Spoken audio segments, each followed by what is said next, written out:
All right, gonna do another video. This is gonna be my metal purchases for, I think it's June or July, I can't remember. I think it's June 2018 still. And we're just gonna start. Here's Chemist with Absolution. Picked this up. I think I got this in, no, I picked this up. I got one in a Metalhead box, and I actually sent that copy to Rockley because I know he likes doom metal. These guys are good. Doom metal from, I think they're from Utah, I believe, or Colorado. Yeah, pretty good stuff. I have the Desolation album as well, and both these albums are good. I don't know. I just have to say they're good. They're not my favorite doom metal or favorite metal band, but it's good stuff. Yeah, it's just not that memorable. Unfortunately, the songwriting, I just don't know if the songwriting is there yet for these guys. For me, there's great riffing on here. The singing is really good. I just think that they need to come up with a little bit more memorable stuff, more memorable riffs. But I picked both these albums up. I have another Chemist record as well, and I was thinking about getting the new one. It's funny because I'm not really saying that they're bad, but they're just not that memorable to me. But I keep buying their records, so.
So I also picked up the Ghost album. This was actually new, Prequel. My copy is fucked up though. The side A is pressed off center, so there's a lot of sustained keyboards, I think, on that last song.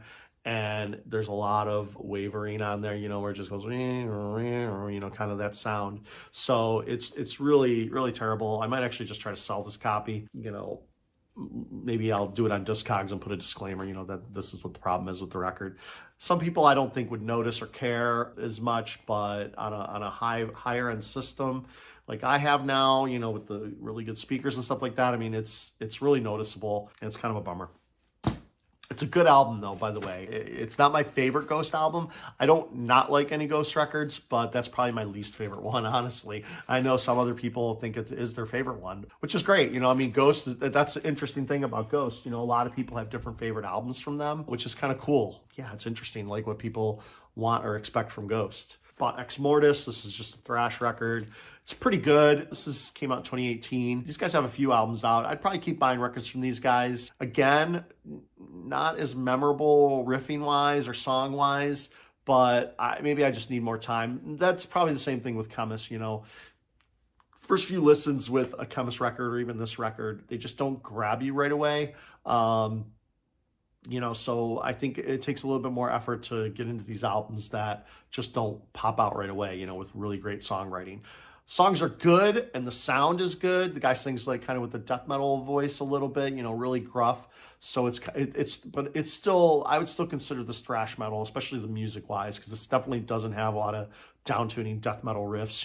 It's definitely more fast paced, thrash metal with just like the death type vocals, death metal type vocals, but more like melodic death metal vocals, kind of, like some of those bands. But it's good. Ex Mortis is good. This is another thrash metal.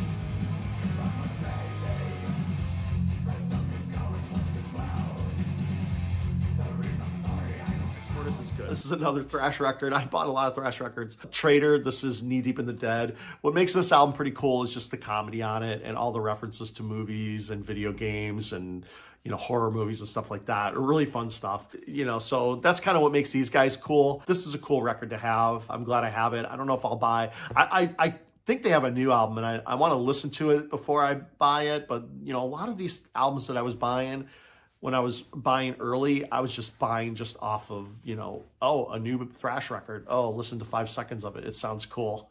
I'm buying it, and I'm not saying I regretted any of these purchases, but these are some of the albums that I just don't go back to a ton, which is a shame, and it's mostly because I have so much stuff right now. I have over 2,300 records, and, when I want to pull something out to listen to, I want to listen to something either new I bought, give that a few spins, or I want to go back to some favorite stuff. And, that's the cool thing about making these videos is it's kind of forcing me to listen to this stuff and kind of evaluate these records again. It's a good record. It's just not a great record, but it's a good throwback thrash record. If you're into that, I would recommend these guys over Ex Mortis, honestly, and over this next band.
This is Municipal Waste.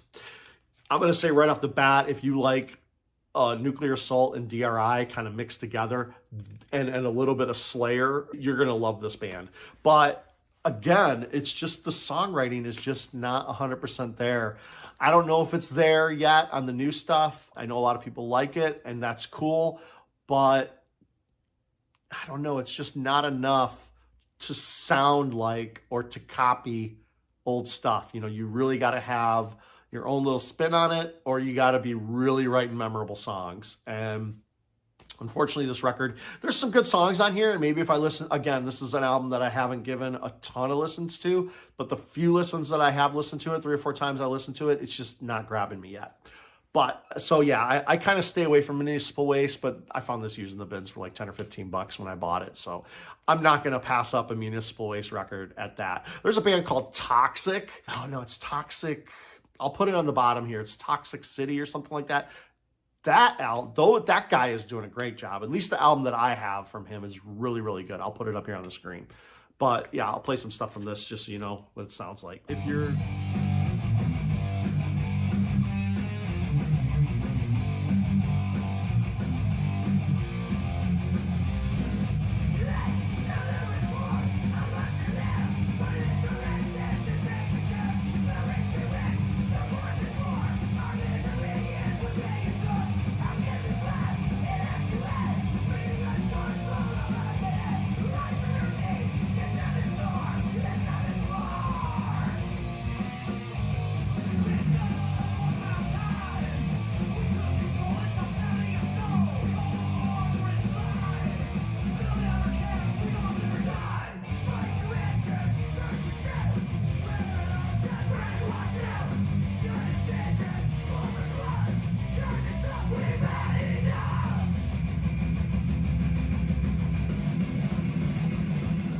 If you're, if you're into some of the Sabbath, bands of the 2000s, a lot of the Sabbath worship bands, Electric Citizen is a band you might want to check out. The first song on here, Evil, is really good.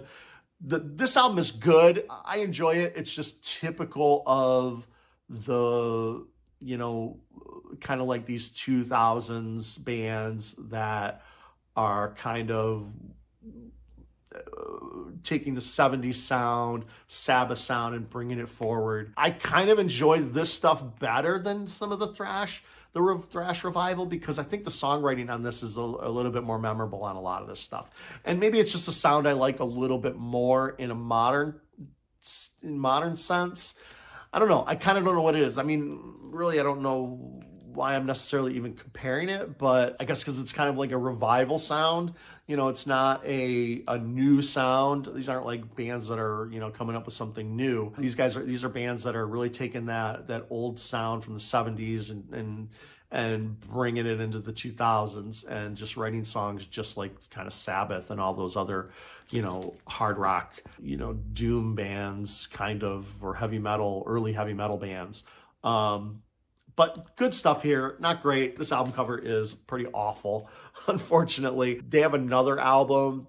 They have a couple albums. I think they actually have a new album that's coming out. I'm going to check those out because I do like Electric Citizen. I just think that they're just okay in the genre. They're like kind of like a B-grade band of these revival 70s hard rock or heavy metal bands.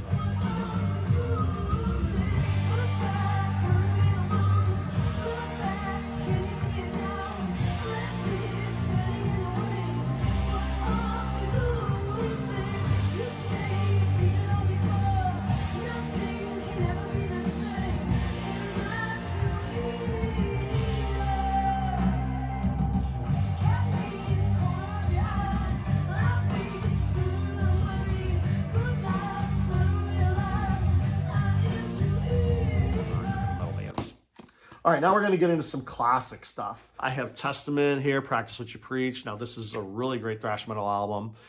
Maybe it's just because I listened to this album a million times when I was a kid, and this is one of the first true thrash metal, heavy metal concerts I went to with my friends from high school. We went on this tour. We saw these guys, Wrathchild America, and Annihilator all on one bill at Royal Oak Music Theater.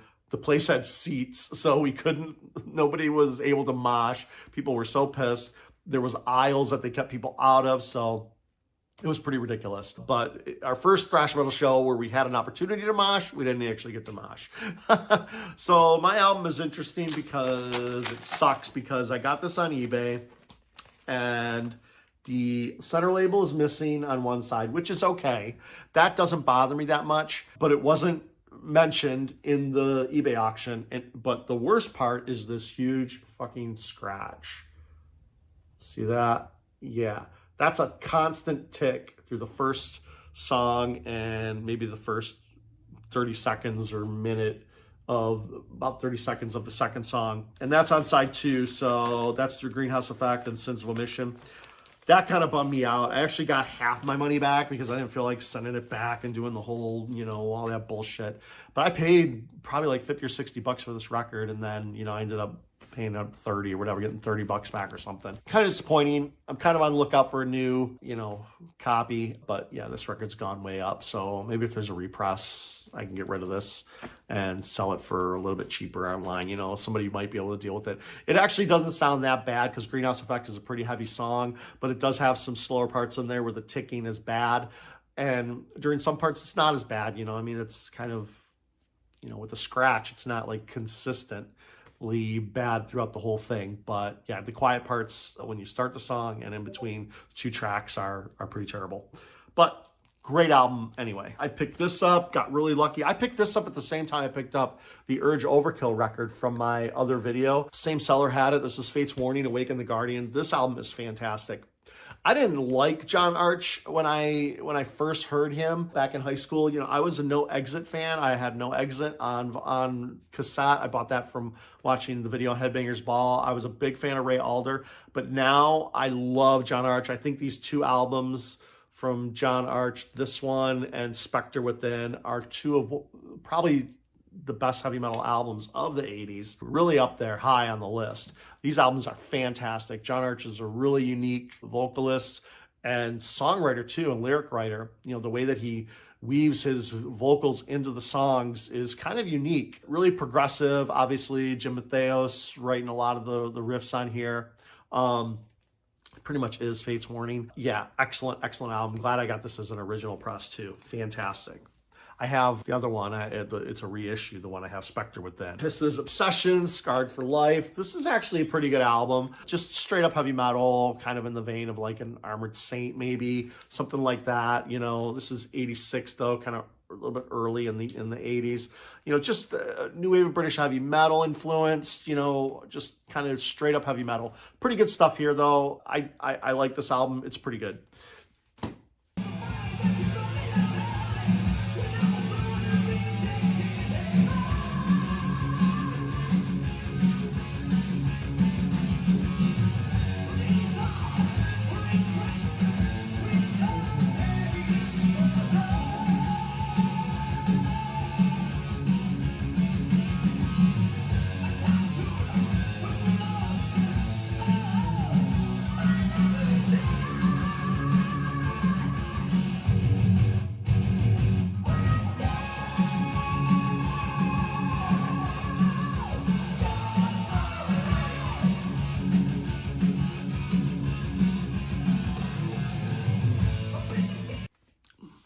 Def Leppard, High and Dry I picked up. Great album. Between this and Pyromania, it goes back and forth of my favorite Def Leppard records. This one definitely has the heavier guitar tone, but because Mutt Lange produced this and produced it almost exactly like he produced the AC/DC record, it sounds a lot like that, like the guitar tone and the riffing. Like you could almost take some of the parts of these songs out of context, like out of the album and play them for somebody who is just familiar maybe with AC/DC, and they'll be like, hey, is that an AC/DC riff? I really think they would. So this album, that's kind of why Pyromania kind of beats High and Dry for me a little bit. It's not necessarily the songwriting, because I think the songwriting is almost equal on both of these, but I just think it's the production. The production on Pyromania is definitely more unique, I think. It sounds more like Def Leppard. It just sounds like and this just sounds too much like AC/DC as far as production-wise. Still a fantastic album, not taking really anything away from it. It's just Mutt Lange's influence on this album is, strong. Did Mutt Lange produce this one? Mutt Lange, Robert John Lange. Robert John Lange produced this. Totally different guy. Yeah, this AC/DC record is fantastic. This is obviously the last record with Bon. Highway to Hell, fantastic record. Really not much to say about this. Really good stuff.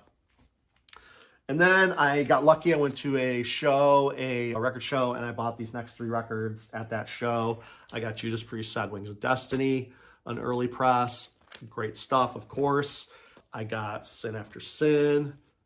Great stuff, of course. Early press, fantastic. And I got Stained Class, which is, of course, fantastic. Great records, early presses, all these. And the final record is Love Gun from Kiss. Another great record from Kiss. Kiss is good. I really like Kiss. It's just they're not my favorite band. I know a lot of people get obsessed with them. As far as my copy, I only have the printed insert. I don't have the gun or anything like that. You know, I'm not looking for any of that stuff. When I look for a Kiss record, I really just want the printed insert. If anything else is in here, that's great. Let me see. I don't know if this one came with an order form. I might have actually got the order form.